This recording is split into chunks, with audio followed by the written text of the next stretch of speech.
Welcome to the Addiction Mindset Recovery Coaching YouTube channel, where we help people quit nicotine, THC, energy drinks, and adult media content. In today's video, I'm going to be covering cannabinoid hyperemesis syndrome. And this topic is very near and dear to me because this is something that I personally struggled with in the past. Without further ado, we're going to jump right into it. For those of you guys at the end of this who want more information, you can find all of my contact information right here on the first page.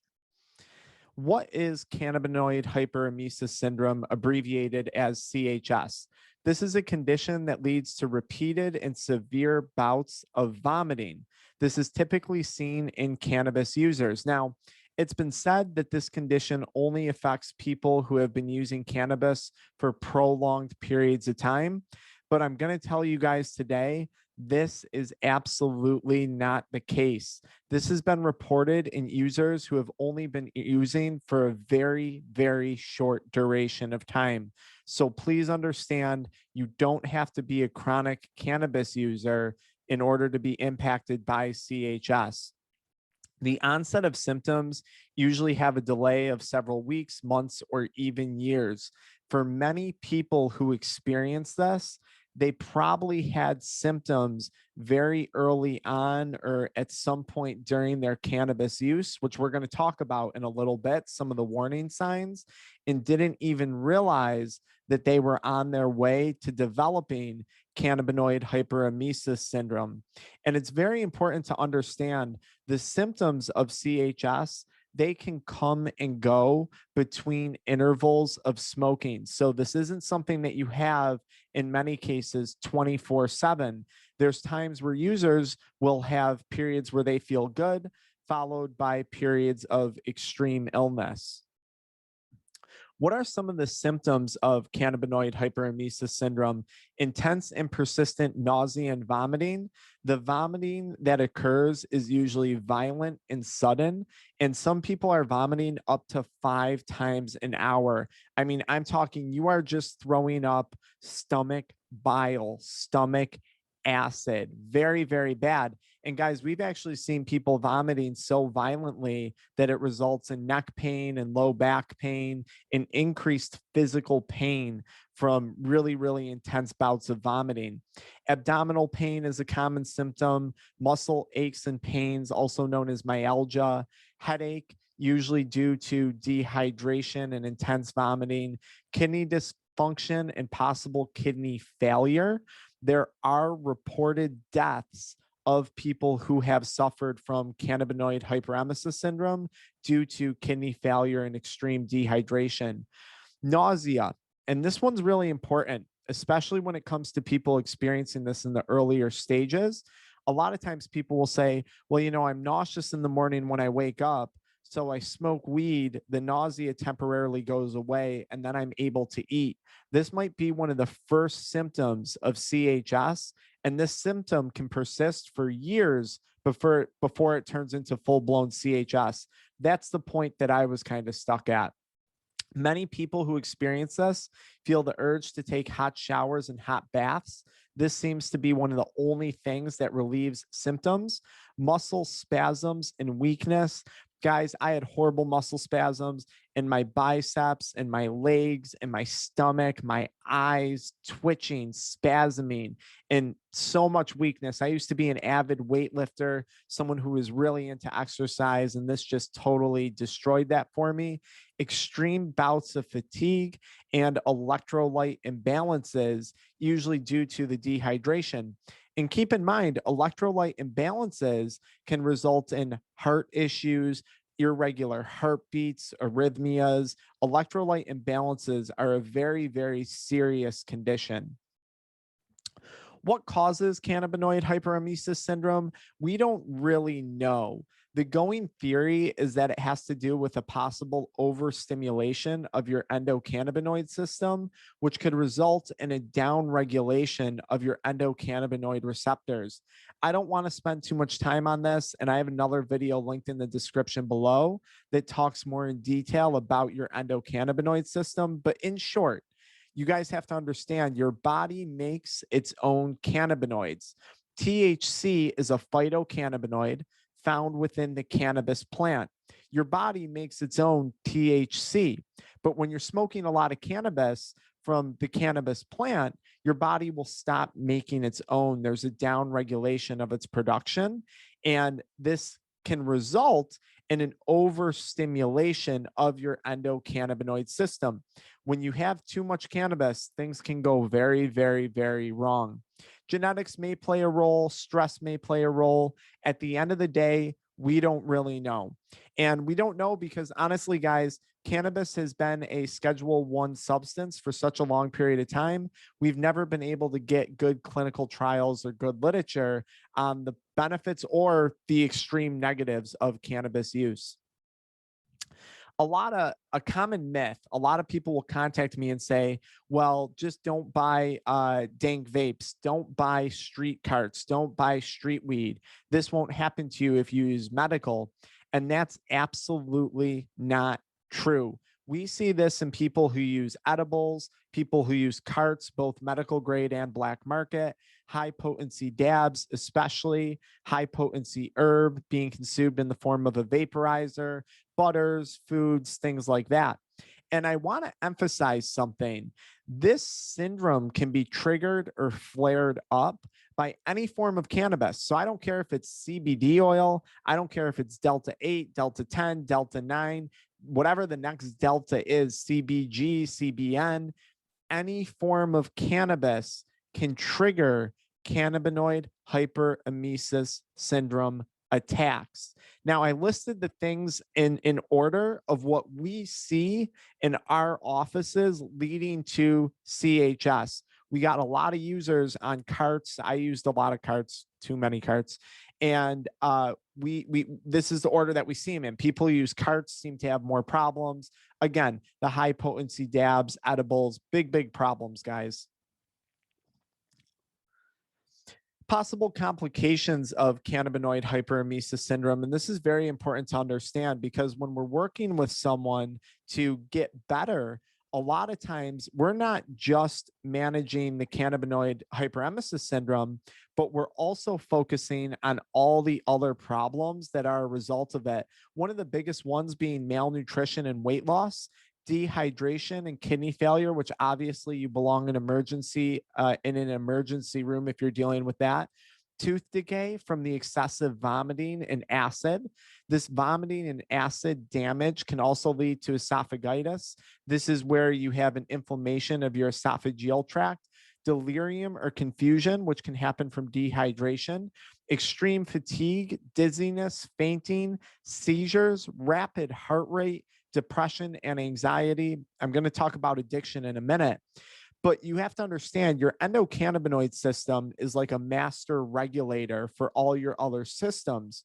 So when that's thrown out of whack, when that's not working properly, all these other systems in your body, your nervous system, your gastrointestinal system, your cardiac system, all of these other systems stand to experience abnormalities or irregularities. And it's very, very important that we pay attention to these things, especially if you're a medical provider who's treating this, because chances are you're looking at much more than just the CHS.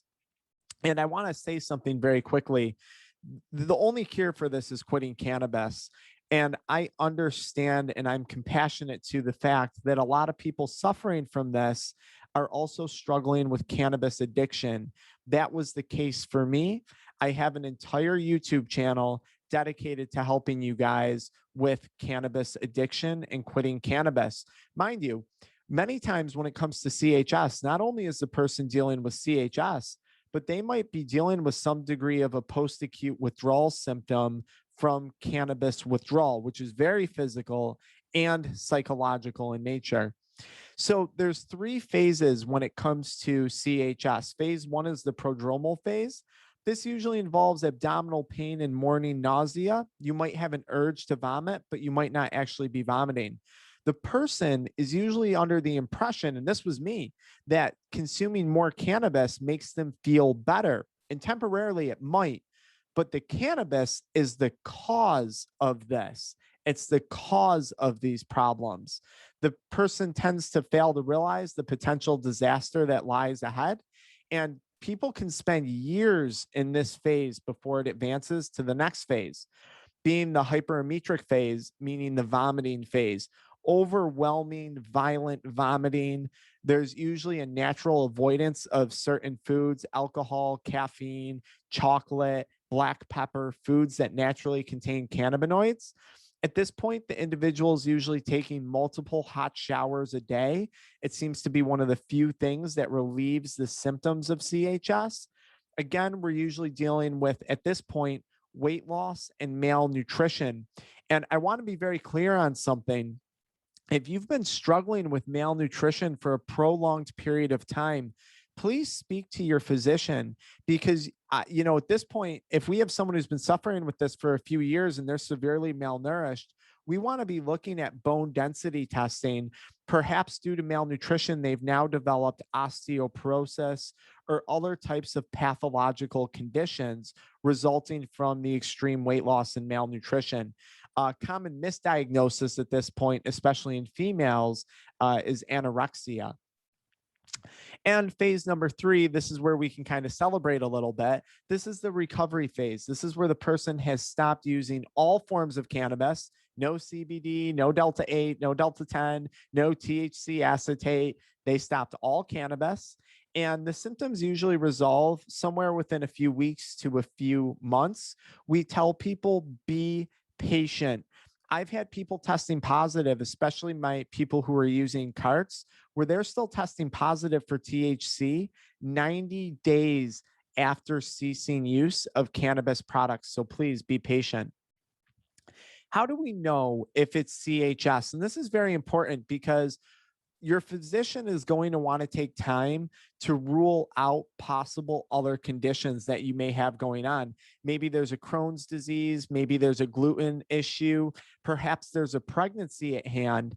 And it's very important if you think you're pregnant, because you might go to the hospital, tell them you're smoking weed, and they always check off all these boxes, but just to be safe, run some pregnancy tests, run some pregnancy blood work before you're exposed to x-rays or a CAT scan. A lot of times they're going to want to do a CAT scan or an MRI of your gastrointestinal system to see if perhaps you have some type of blockage or other threatening condition. They may do a scope looking, going down your GI tract. They may run a bunch of blood work. It's good that we want to rule out everything else. And I want to say a note about this here. If the person is struggling with cannabis addiction, they're having these symptoms, there's a very good chance that they're presenting with CHS. And one of the things that I find very sad is the lack of resources out there when it comes to cannabis addiction. That's a large part why I created this Addiction Mindset Recovery Coaching YouTube channel. Answer me this. So you guys, we're going to play a little game. Answer yes or no to the following questions. Do you use cannabis often? Do you use cannabis, or have you used it for a long time? Do you feel like vomiting after you eat or morning nausea? Do you feel like you can only eat if you smoke? Do you think the cannabis is helping or benefiting the nausea? Have you lost weight recently, unexplained weight loss? Do you take hot showers or baths to relieve your symptoms? Have you seen 1 million doctors, been to the ER 6 or 7 times, and are you still left without answers? If this sounds like you, if you said yes to a handful of these questions, there's a really good chance that you could be suffering from cannabinoid hyperemesis syndrome. The cure: will I ever be able to smoke again? The only cure for this right now, the only known cure, is stopping all cannabis use. And the answer to smoking again is no. I've had patients call us where they have stopped cannabis use for a year, 2 years, 3 years, and then they just decided to take a few hits one night, and it's like all the symptoms are back.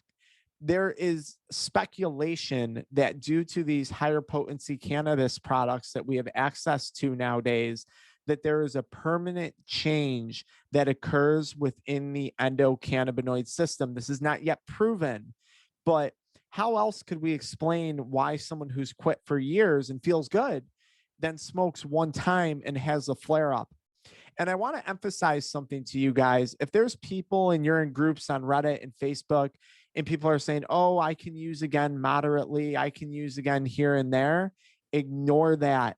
The chances of that being successful for you are so slim. And please take into consideration how drastically the negatives outweigh the benefits when we're dealing with CHS and cannabis use. The sad truth, and this really is sad, I understand and I respect that there are a lot of people who use cannabis as medicine. They use it for pain relief. They use it to manage depression and anxiety and perhaps other types of autoimmune diseases. Uh, I understand that you may need help finding other treatment options and other solutions to manage the chronic pain and the autoimmune disease. Right? This is a complicated topic. If you fall into this category and you need help as far as medical coordination goes, please contact our offices, inquire about scheduling a consultation with us. We're happy to help get you in the right direction. If it's just recreational, listen, I get it. You can get addicted to it recreationally, and we need better help when it comes to cannabis addiction. If we want to roll out a pro-cannabis movement correctly, we need to accept that there's going to be negatives, and we need to have support for individuals who are experiencing the negative consequences of cannabis use, whether it's CHS, psychosis, depersonalization, whatever it may be. Let's be honest too. Another reason why this kind of sucks, most people, not only are they dealing with CHS, but then they decide to quit weed and they're also dealing with cannabis withdrawal, acute cannabis withdrawal symptoms. Very common. I think our medical professionals are awesome. They're amazing people, but we need more awareness about CHS and treatments for cannabis addiction. Let's be honest. Medical treatment that you may receive when you go to the hospital or speak to your doctor, and please always talk to your doctor before pursuing any of these things. Sometimes they'll use antihistamines such as Benadryl, which may help with the sleep. It might help with the pain. Over-the-counter pain medications, Tylenol, acetaminophen, anti-inflammatory NSAIDs, antipsychotic medications such as Halidol. We've seen people also given benzos for this.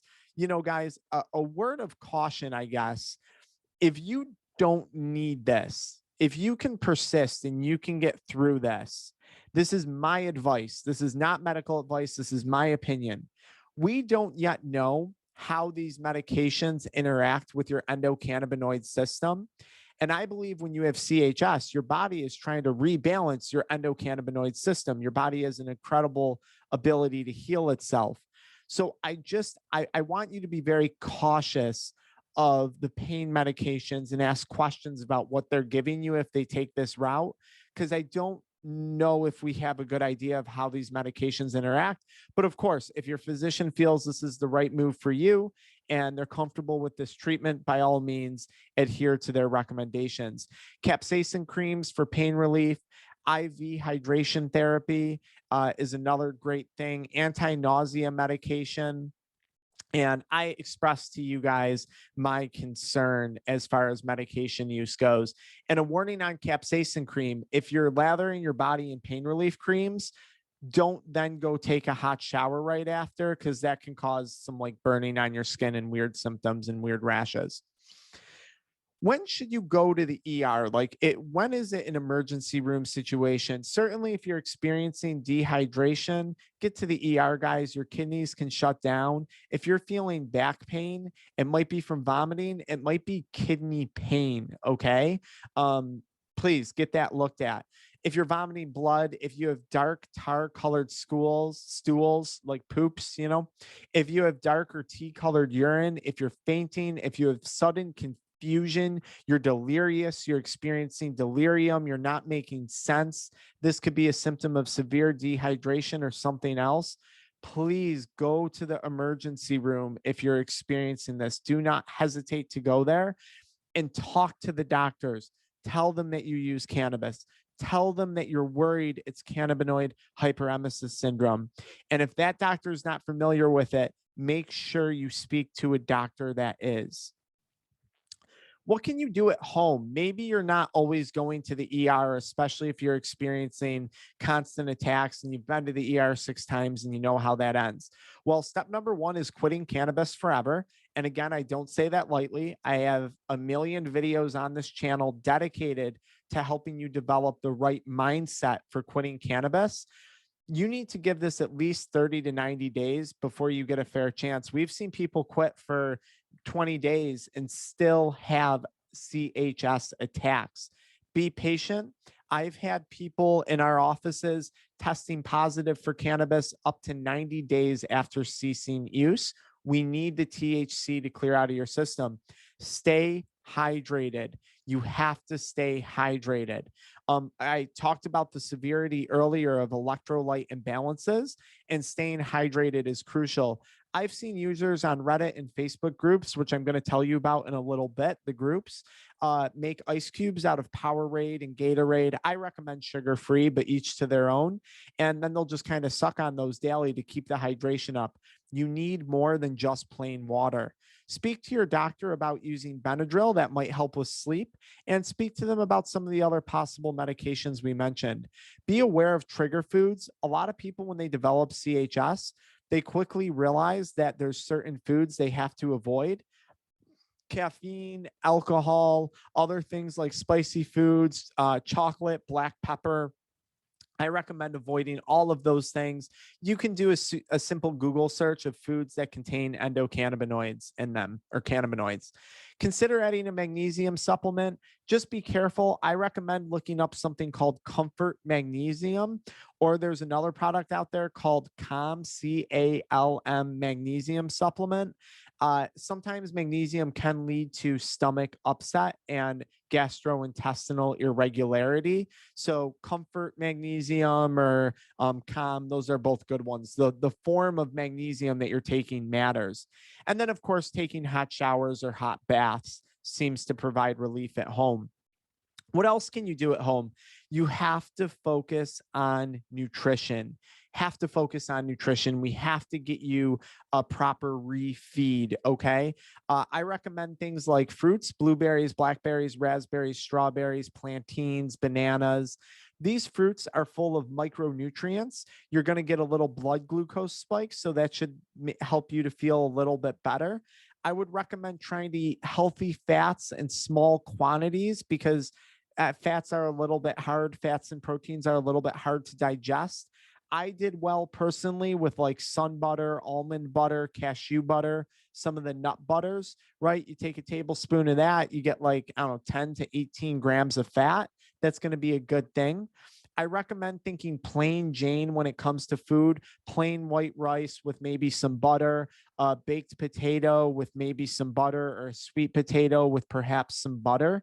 I also recommend looking into a FODMAP diet. Just Google FODMAP diet. These are diets that focus on foods that tend to help alleviate symptoms of IBS or gastrointestinal discomfort. Very light exercise. I think sometimes when people quit addiction, they want to jump into heavy exercise. And I don't recommend doing this, because if you're exercising intensely, your fat stores THC, and there's speculation that as your body breaks down fat, it might start releasing more THC, flaring up your symptoms. Simple things like going for a walk, swimming, very non-weight bearing exercises, I think you'll be okay. And remember too, when you quit cannabis, your pain perception is going to be way off. Your pain perception is going to be off. So hence like swimming, why that's a good option for you. Your recovery from weightlifting, it won't be there.